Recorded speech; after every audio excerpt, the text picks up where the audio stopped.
صلو علی الحبیب صلی اللہ تعالی علی محمد۔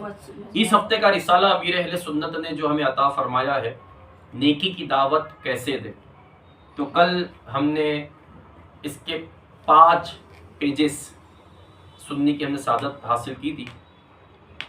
مکمل اس کے 14 پیجز ہیں، ابھی تقریباً 7 اور رہ گئے، تقریباً 9 رہ گئے ہیں۔ انشاءاللہ مزید آج 5 پیجز عرض کرتے ہیں اور پھر کل انشاءاللہ مکمل اس رسالے کو کر لیں گے۔ آئیے کل جہاں سے ختم ہوا تھا اس کے آگے سے ہم شروع کرتے ہیں۔ آقا صلی اللہ علیہ وسلم کو علم غیب ہے۔ پیارے پیارے اسلامی بھائیوں، دیکھا آپ نے، غیبتوں اور پیشاب کے چھینٹوں سے نہ بچنا قبر کے عذاب کے اسباب میں سے ہے۔ ہمارا وہ نازک بدن جو کہ معمولی کانٹے کی چبھن، دوپہر کی دھوپ کی تپش و جلن اور بخار کی معمولی سی اگن برداشت نہیں کر سکتا، وہ قبر کا ہولناک عذاب کیسے سہ سکے گا؟ یا اللہ پاک، ہم پیشاب کی آلودگیوں کے جرموں، غیبتوں، چغلیوں اور جھوٹے بڑے تمام گناہوں سے توبہ کرتے ہیں۔ پیارے پیارے مالک، ہم سے ہمیشہ ہمیشہ کے لیے راضی ہو جا اور ہماری بے حساب مغفرت فرما، آمین آمین بجاہ خاتم النبیین صلی اللہ علیہ وسلم۔ بیان کردہ روایت سے یہ بھی معلوم ہوا کہ ہمارے پیارے پیارے آقا صلی اللہ علیہ وآلہ وسلم کو علم غیب ہے، جبھی تو اللہ کی عطا سے قبر کا عذاب دیکھ لیا، جیسا کہ بیان کردہ حدیث پاک سے ظاہر ہے۔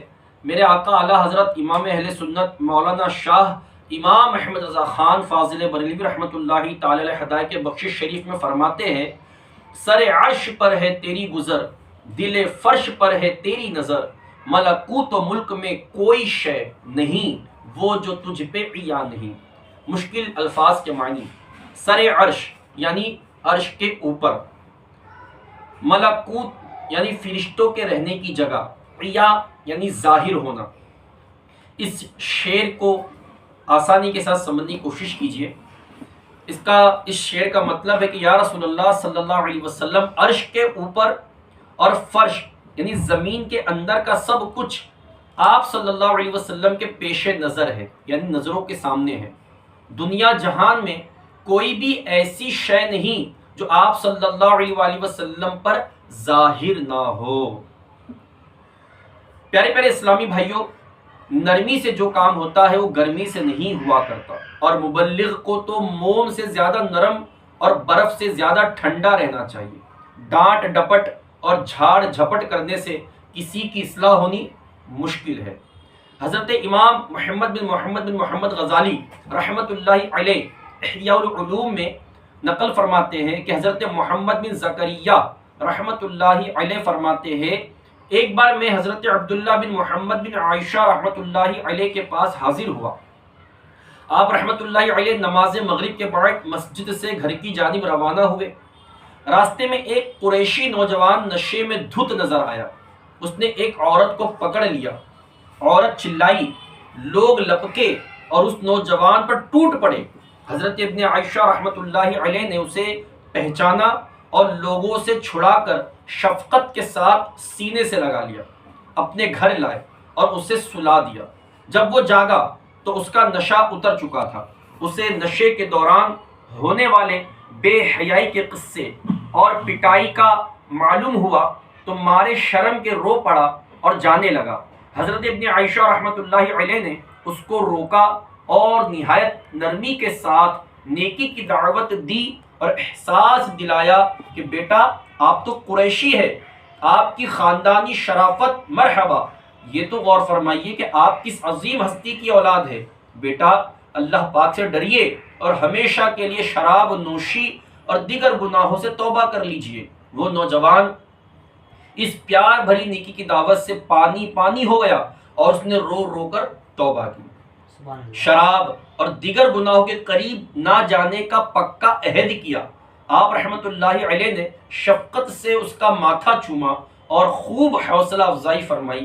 وہ بے حد متاثر یعنی امپریس ہوا اور آپ رحمت اللہ علیہ کی صحبت میں رہنے لگا اور احادیث مبارکہ لکھنے پر معمور ہو گیا۔ کہاں تھا، کہاں سے کہاں پہنچ گیا، شفقت سے، پیار سے۔ ہے فلاح وہ کامرانی نرمی و آسانی میں، ہر بنا کام بگڑ جاتا ہے نادانی میں، ڈوب سکتی ہی نہیں موجوں کی طغیانی میں، جس کی کشتی ہو محمد کی نگہبانی میں۔ سبحان اللہ۔ پیارے پیارے اسلامی بھائیوں، گناہوں سے پیچھا چھڑانے، نماز کی پابندی کا ذہن بنانے، مکی مدنی آقا صلی اللہ علیہ وسلم کی سنت اپنانے، دل میں عشق رسول کی شمع جلانے، جنت الفردوس میں جگہ پانے اور عذاب نار ان دوزخ سے خود کو بچانے کے لیے دعوت اسلامی کے دینی ماحول سے ہردم وابستہ رہیے، سنتوں بھرے مدنی قافلوں میں سفر کا معمول بنائیے اور نیک اعمال کے مطابق اپنی زندگی کے شب و روز گزاریے۔ آپ کی ترغیب و تحریض کے لیے ایک مدنی بہار پیش کی جاتی ہے۔ ایک مبلغ دعوت اسلامی کے کو مدنی قافلے میں سفر کے دوران ایک مسجد میں نماز جمعہ سے قبل سنتوں بھرا بیان کرنے کی سعادت حاصل ہوئی۔ بیان کے اختتام پر مسجد میں موجود اسلامی بھائیوں کو ان کی پیش آمدہ پریشانیوں کے لیے روحانی علاج حاصل کرنے کی ترغیب دی۔ ایک صاحب نماز عصر کے وقت ان کے پاس تشریف لائے اور اپنا مسئلہ کچھ ان الفاظ میں بیان کیا۔ انہیں عرصے قبل میں روزگار کے سلسلے میں اپنے ملک سے باہر گئے تو وہاں جا کر چوری، ڈاکہ زنی جیسے جرائم اور دوسرے غیر قانونی کاموں میں ملوث ہو گئے، جبکہ اپنے ملک میں میری غیر موجودگی میں گھر پر یہ قیامت ٹوٹی کہ کسی نے میرے بچوں کی امی پر غلط و بے بنیاد الزام عائد کر دیے، جس کا نتیجہ اس کی خودکشی کی صورت میں ظاہر ہوا۔ اللہ اکبر۔ جب انہیں اس سانحے کی خبر دی گئی تو وہ صدمے سے پاگل ہو گئے اور فوری طور پر اپنے گاؤں آ پہنچے۔ نفس و شیطان کے بہکاوے میں آ کر انہوں نے اپنی اہلیہ پر غلط تہمت لگانے والے کو قتل کر کے خود بھی خودکشی کر لینے کا ارادہ کر لیا۔ انہوں نے اس واردات کے اور لوازمات بھی مکمل کر لیے تھے، لیکن اس مسجد میں نماز جمعہ ادا کرنے کے ساتھ ساتھ آپ کا بیان سننے کی سعادت بھی نصیب ہوئی۔ بیان کے اختتام پر آپ نے مشکلات کے حل کے لیے شعبہ روحانی علاج سے رابطہ کرنے کی جو ترغیب دی، اس سے ڈھارس بندھی۔ بیان سن کر ان کے گناہوں بھرے ارادے متزلزل ہو گئے اور انہوں نے یہ فیصلہ کیا ہے کہ آپ سے اپنا مسئلہ بیان کر کے کوئی ایسی صورت اختیار کی جائے کہ سانپ بھی مر جائے اور لاٹھی بھی نہ ٹوٹے۔ اس کی باتیں سن کر پہلے تو وہ گھبرائے، لیکن پھر اللہ پاک و رسول صلی اللہ علیہ وسلم کو یاد کر کے موقع کی مناسبت سے معاملے کو حل کرنے کے لیے دعوت اسلامی کے مکتبۃ المدینہ کے سنتوں بھرے تحریری بیانات کے 3 رسائل، غصے کا علاج، عفو و درگزر کی فضیلت اور خودکشی کا علاج سے رہنمائی لیتے ہوئے تقریباً 1 گھنٹے تک ان پر انفرادی کوشش کرتے رہے۔ الحمدللہ آخر کار وہ اسلامی بھائی اپنے خطرناک ارادے سے باز آ گئے اور یوں 2 قیمتی جانیں ضائع ہونے سے محفوظ ہو گئی۔ انہوں نے اشکبار آنکھوں سے توبہ کی اور مع نابالغ بچوں کے غوث اعظم رحمۃ اللہ علیہ کے مرید ہو گئے۔ گھر کی حفاظت اور کاروبار میں برکت کے لیے تعویذات اطواریہ بھی حاصل کیے۔ جب مبلغ دعوت اسلامی انہیں مدنی قافلے میں سفر کی رغبت دلائی تو پرنم آنکھوں کے ساتھ بھرائی ہوئی آواز میں کہا، انشاءاللہ اب تو میری تمام زندگی دعوت اسلامی کے دینی کاموں ہی میں گزرے گی۔ اے اسلامی بھائی، نہ کر نہ لڑائی کہ ہو جائے گا بدنما دینی ماحول، سور جائے گی آخرت انشاءاللہ تم اپنائے رکھو سدا دینی ماحول۔